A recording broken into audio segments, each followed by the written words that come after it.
اور جب آسمان چر جائے اور ستارے جھڑ جائیں، اور جب ستارے جھڑ جائیں گے اور سمندر ابل پڑیں گے اور قبریں کھول دی جائیں گی یا قبروں کو زیر و زبر کر دیا جائے گا، تو علمت نفس ما قدمت و خرت، تو جان لے گا ہر جی جو کچھ اس نے آگے یعنی اچھے اور بھلے اعمال بھیجے وہ بھی جان لے گا، اور جو اس نے اعمال کرنا چھوڑ دیے، اخرت جو پیچھے چھوڑ دی یعنی جو اس نے اعمال نہیں کیے وہ بھی وہ جان لے گا۔ اب اللہ تعالیٰ انسان کو یہ سارا کچھ بتا کر کہ وہاں آپ نے امتحان دینا ہے، آپ کو سب کچھ بتانا ہے، جواب دینا ہے، تو اس سے پہلے کیا فرما رہے ہیں؟ تو پھر کس چیز نے، اے انسان، یا ایھا الانسان ما غرک بربک الکریم، اے انسان پھر کس چیز نے تجھے رب کریم سے دھوکے میں ڈالا، بہکا رکھا ہے؟ جس اللہ نے آپ کو آگے آ رہا ہے صورت دی، اچھا پیدا کیا اور نعمتیں دی ہیں، تو پھر تجھے کون سی چیز ہے جو اللہ سے غافل کر رہی ہے؟ یا ایھا الانسان ما غرک بربک الکریم، اے انسان کس چیز نے غرک تجھے بہکایا بربک الکریم، اپنے رب کریم سے، الذی وہ اللہ، خلقک جس نے تجھے پیدا کیا، فسواک اور تجھے ٹھیک کیا، فعدلک اور تجھے برابر پیدا فرمایا، وہ اللہ، اور فی ای صورت ما شاء رکبک،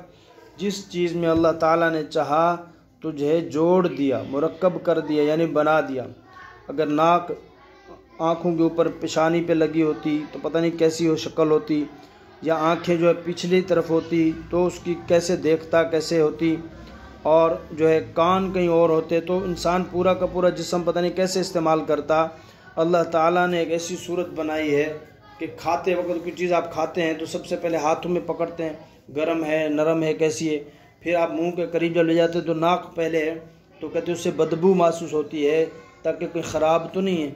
آج کل کی ناکیں بھی وہ ذرا نزلے زکام اور پاپڑ کھانے سے بند ہوتی ہیں، ان کو پتہ نہیں چلتا، اس لیے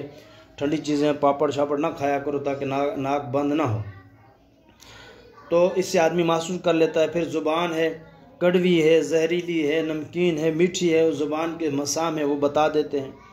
اسی طرح ہر نعمت آنکھیں وہ دیکھتی ہے، تو گویا کہ سارا نظام اللہ تعالیٰ نے بنایا، فی ای صورت ما شاء رکبک، جس صورت میں اللہ نے چاہا مرکب کر دیا،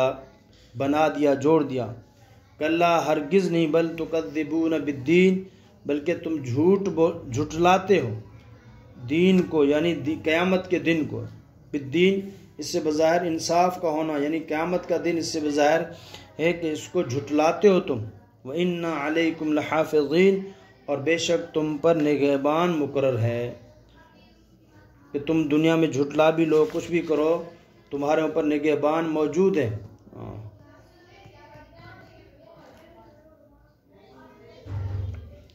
تم اغتراء سے باز نہیں آتے، بلکہ اس درجہ اغتراء میں پڑ گئے ہو کہ تم خود جزا و سزا ہی کو،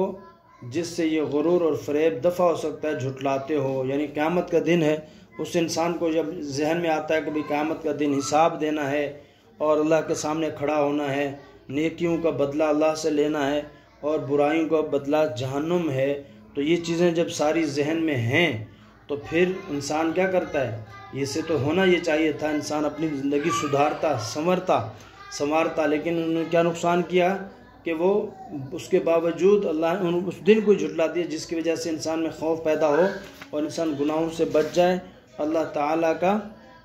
عبادت گزار بن جائے، ماننے والا بن جائے۔ تو اللہ نے فرمایا بے شک ہم نے تمہارے اوپر ایک نگہبان مقرر کر رکھا ہے، ان علیکم لحافظین، بے شک تم پر ایک نگہبان ہے، حافظین ہے، مقرر کیا ہوا ہے۔ وہ کیا ہے؟ کرامن کاتبین، وہ عزت والے لکھنے والے ہیں، وہ فرشتے ہیں عزت والے، کرامن عزت والے، کاتبین لکھنے والے، کرامن کاتبین جن کو کہتے ہیں وہ لکھتے ہیں انسان کی۔ البتہ یہ بعض روایت میں آتا ہے کہ جب گناہ کرتا ہے انسان تو فرشتہ جو ہے بائیں کندھے والا لکھنے لگتا ہے، دوسرا کہتا ہے فی الحال ٹھہر جا، شاید توبہ کر لے، توبہ کرنے کا انتظار کرتے ہیں جب تک دوسرا گناہ نہ کر لے، اور اگر دوسرا گناہ کر لیتے ہیں تو پھر لکھتے ہیں۔ اور جو نیکی والا ہے اگر وہ نیکی کرتا ہے تو دونوں کیا کہتے ہیں؟ فوراً لکھ دیتے ہیں دونوں، وہ جو ہے بائیں والا دائیں والے کو کہتا ہے لکھ دے، تاکہ کیا اس کی نیکی جلدی جو ہے لکھی جائے، ضائع نہ ہو۔ یعلمون ما تفعلون، فرمایا وہ اللہ کے بھیجے ہوئے نگہبان کرامن کاتبین جانتے ہیں جو تم کرتے ہو، جانتے ہیں جو تم کرتے ہو۔ ان الابرار لفی نعیم و ان الفجار لفی جحیم، بے شک نیک ابرار، بر کی جمع ہے نیک لوگ، یہ نعمتوں میں ہوں گے، بہشت میں ہوں گے۔ و ان الفجار لفی جحیم، اور بے شک گنہگار فاجر لوگ یہ جہنم یعنی دوزخ یا آگ میں ہوں گے۔ یصلونہا، یہ پہنچنے میں، داخل ہونے کے معنی میں، یصلونہا وہ جہنم میں داخل ہوں گے، یوم الدین قیامت کے دن، اس میں انصاف کے دن، قیامت کے دن جہنم میں داخل ہوں گے کون؟ فاجر لوگ۔ وما ہم عنہا بغائبین، وہ اس سے جدا ہونے والے نہیں ہیں، اس سے بچنے والے یعنی جہنم سے بچ نہیں سکتے۔ وما ادراک ما یوم الدین، اللہ تعالیٰ حضور اکرم صلی اللہ علیہ وسلم سے پوچھتے ہیں، فرماتے کہ آپ کو خبر ہے وہ یوم الدین یعنی انصاف کا دن کیا ہے؟ ثم ما ادراک ما یوم الدین، پھر آپ جانتے ہیں کہ آپ کو خبر ہے کہ وہ انصاف کا دن کیا ہے۔ یہ اہتمام کے لیے تاکہ اس کی اچھی طرح معلوم ہو جائے، اس کی اہمیت بیان ہو، جس لیے اللہ پاک دوبارہ سوال فرما رہے ہیں، یوم لا تملک نفس لنفس، فرمایا وہ دن ہوگا جس دن کوئی کسی کا کچھ کام نہیں آئے گا، جس دن کوئی کسی کا بھلا نہیں کر سکے گا، یعنی کسی کے کام نہیں آئے گا تھوڑا سا بھی، شیئن تھوڑا سا بھی۔ والامر یومئذ للہ، اس دن کام حکم کس کے ہاتھ میں ہوگا؟ اس دن صرف اور صرف اللہ کا حکم چلے گا۔